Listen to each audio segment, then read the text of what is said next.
Okay, so what does a really popular bar of soap have in common with a life-saving infant warmer, one used in, like, rural Nepal? Yeah, it sounds like the start of a bad joke, doesn't it? It does, but it's not a riddle. They both kicked off with the exact same three words. Ah, the magic phrase. Exactly.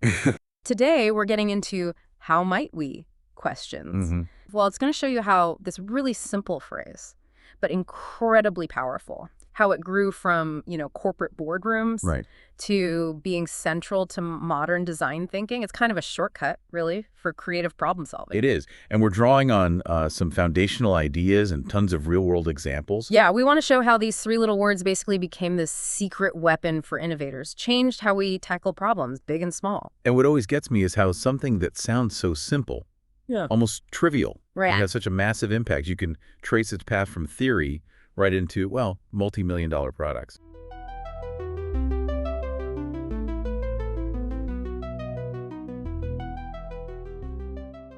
So where do we start? P&G, early 70s. Yeah, let's go there. Procter Gamble, huge company, obviously. Yeah. But they had this specific issue. They needed a new soap. They needed a new bar soap. Their big competitor, Lever Brothers, had just launched Irish Spring. Which was flying off the shelves. Huge hit. Mm. So P&G's initial reaction, their first problem statement was basically, Oh.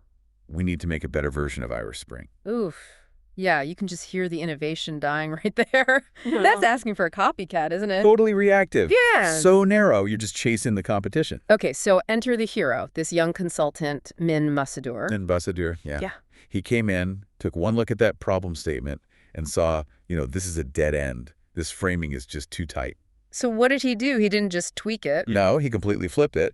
Instead of make a better Irish Spring, he started asking these different questions, like how might we create a soap with a different kind of refreshing scent? Okay, different, not better, different. Exactly. Yeah. And how might we create a more invigorating shower experience? See the shift. Yeah, it's huge. It's not about the competitor's product anymore. It's about the user, the experience. It just opened the floodgates. Suddenly, the team wasn't chained to Irish Spring. They could explore, think bigger. And the result was Coast Soap. Coast Soap. Totally unique scent, unique branding. Became a $100 million brand in, 2 years? Wow, just from changing those few words. But why? What is it about how might we specifically? Is it just permission to brainstorm, or is there more to it? Well, it's definitely a few things working together. Each word pulls its weight. Let's break it down. Okay. How? That little word. It assumes a solution exists. It frames the whole thing as solvable right from the start. It's not if, it's how. Okay, so it's inherently optimistic. Right. Then might. This is maybe the most crucial part psychologically. Might gives you permission. Permission to think boldly, even wildly. Takes the pressure off finding the perfect answer immediately. Exactly. It removes that fear of judgment, lets you explore ideas that might seem crazy at first. It encourages, divergence. And the last word, we. We.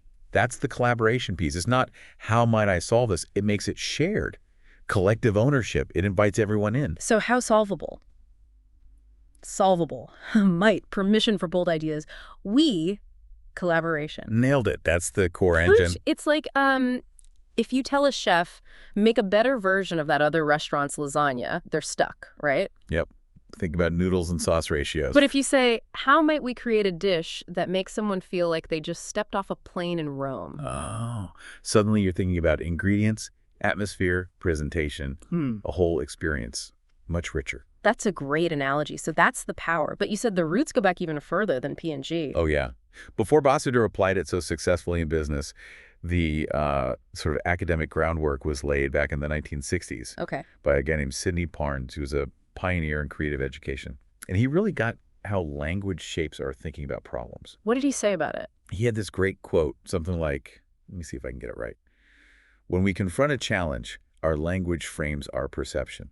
Makes sense. If we say, we must solve this, the pressure can stifle creativity. Right. That urgency can freeze you up. Yeah, I feel that. But if we ask, if we invite exploration, for instance, by asking, how might we open a door. Opening a door, not demanding an answer. Exactly. We are no longer demanding an answer. We are beginning a search together.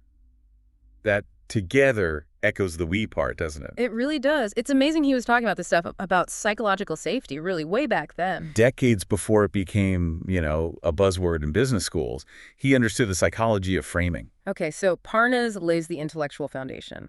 Bossadeur makes it a corporate success. Who brings it into the mainstream design world we know today? That would be Tim Brown at IDEO, the big global design firm. Right. IDEO and design thinking are almost synonymous. Pretty much.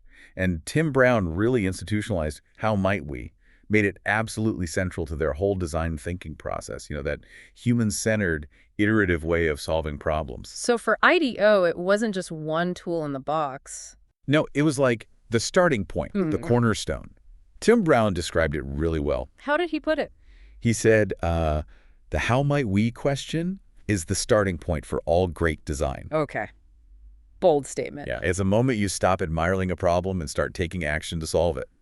Like that part. Stop admiring, start doing. Action-oriented. It's optimistic, it's collaborative, and it's inherently creative. Then he contrasts it. It's not how can we, which implies a single right answer. Ah, okay. Subtle but important difference. Or how should we, which is too prescriptive. How might we, he says, is the perfect blend of ambition and humility. Ambition and humility. I really like that. Because you need the ambition to tackle big problems, but the humility to accept you don't have the answer yet. Exactly. It creates that perfect mental space, allows for that bold thinking we talked about, but without the arrogance of assuming you know the way immediately. So we've traced it. Parnes in academia, Bossadeur at P&G, Tim Brown institutionalizing it at IDEO. Where do we see it really making waves today? Oh, it's everywhere. Sometimes explicitly, sometimes implicitly. Think about Google. Okay, big example. Their entire mission statement is basically one giant overarching HMW, isn't it? How might we organize the world's information and make it universally accessible and useful? Huh. Yeah, you're right. That's not a task you ever finish. It's a constant how might we guiding everything. It's an ongoing invitation to keep innovating under that umbrella. But let's drill down. Google Maps. Okay, yeah. Use it every day. The initial problem wasn't just build a digital map. That's too basic. The real questions the HMW is driving it were probably much more user-focused. Like what? Like, how might we help people feel confident they'll never get lost? That's an emotional need, right? Confidence. Right. Not just directions, but confidence. Okay. Or how might we show someone the absolute fastest route, factoring in, like, real-time traffic? Which leads to features like traffic data integration. Exactly. Or even, how might we let someone explore a totally new city, but from their couch? Street view. See how those richer, user-centric HMWs lead directly to specific, innovative features. Yeah, it's not just one big question. It's breaking down the big challenge into multiple actionable HMWs that can guide development for years. It's like a roadmap. A roadmap for continuous innovation. Exactly. Another great one is Airbnb. Ah, okay. The trust issue. Huge initial hurdle, right? Getting people comfortable staying in a complete stranger's house. Yeah, that seems impossible when you think back. A really bland, unhelpful problem statement would be, we need to increase user trust. Way too generic. Doesn't inspire anything. But a powerful how might we they purportedly used was, how might we help people feel like they belong anywhere? Wow. Okay, belong anywhere? That's much bigger than just trust. It's emotional. It's evocative. Totally. It taps into a deeper human desire. And thinking about that question, how might we foster belonging, leads directly to detailed host profiles, user reviews. Exactly. Neighborhood guides. Things that build community, create connection, make you feel safer and more, well, like you belong there. It's striking how many of these powerful HMWs aren't just about function. They're about the feeling, the human experience, confidence with maps, belonging with Airbnb, invigoration with Coast soap. You nailed it. Yeah. It shifts the focus from just what the product does to why someone would care, how it makes them feel. Transforms a technical task into more of a human-centered mission. Which is always more motivating. Oh, yeah. And opens up way more creative possibilities. So if we boil it all down, why does this simple phrase work so well? What's the magic? Okay, I think I'm seeing three core things, mapping back to those words. First, it defers judgment. That word might. The permission slip. Yeah. It just takes the pressure off. You don't have to censor yourself. Throw out the crazy ideas, the half-baked ones.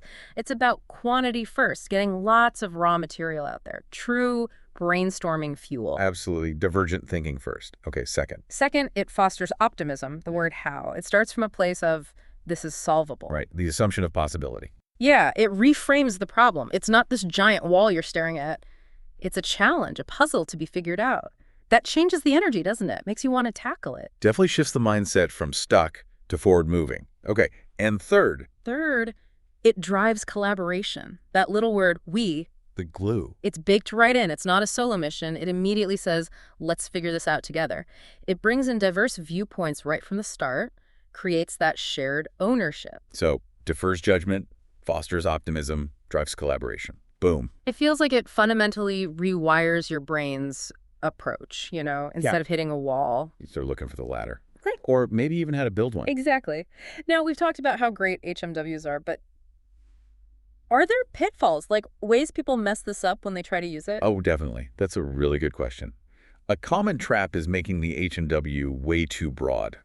Like, how might we improve the world? I mean, noble goal. But where do you even start? It's paralyzing. Right. No focus. The flip side is making it too narrow, too prescriptive. Example. How might we put a blue button on the login screen? Yeah, okay. That's not really asking a question, is it? It's already decided the solution is a button. Exactly. It kills creativity before it starts. You need that sweet spot, broad enough to allow creative freedom, but specific enough to provide some focus. Challenging, but feels achievable. And framed positively, right? Focusing on opportunity. Yeah, ideally. Frame it around creating a positive outcome or experience, not just fixing a negative. Okay, that makes sense. Finding that sweet spot is key. So this brings us to you, listening right now. Yep. You've heard the theory, the history, the examples, from soap to software. Now it's your turn. We've got a little challenge for you. Think about a problem you're wrestling with. Could be anything. A tricky project at work, maybe a nagging issue in your community. Or even something personal, like how might we make weeknight dinners feel less like a chaotic mess? Perfect example. So take that problem, whatever it is for you. And reframe it. Turn it into a how might we question. Don't agonize over it. Just your first attempt. Write it down. Okay, got your HMW. Now we want you to share it.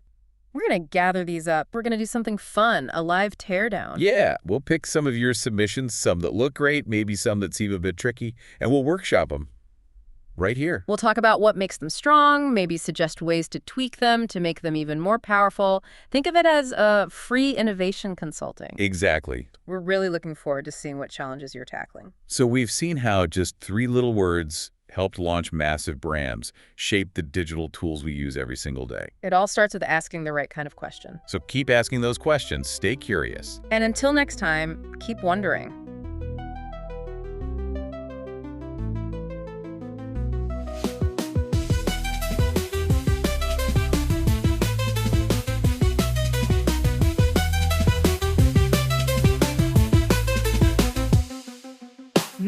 Show, let's go, open up your mind and grow. Facts and stories, things you never know. Every episode, we light the glow. Step into the world of Mass Show. Turn it up, let the rhythm flow. Feel the beat, take control. Don't be shy, just let it go. This is where the magic grows. Tune in now, it's the Mass Show. Lights up bright and minds will glow. Every day we learn and grow. Come along and join the flow. New ideas begin to shine. Breaking limits, crossing lines. Every moment feels divine. In the world of Mass Show time. Turn it up, let the rhythm flow. Feel the beat, take control. Don't be shy, just let it go. This is where the magic grows. Tune in now, it's the Mass Show. Lights up bright and minds will glow. Every day we learn and grow. Come along and join the flow.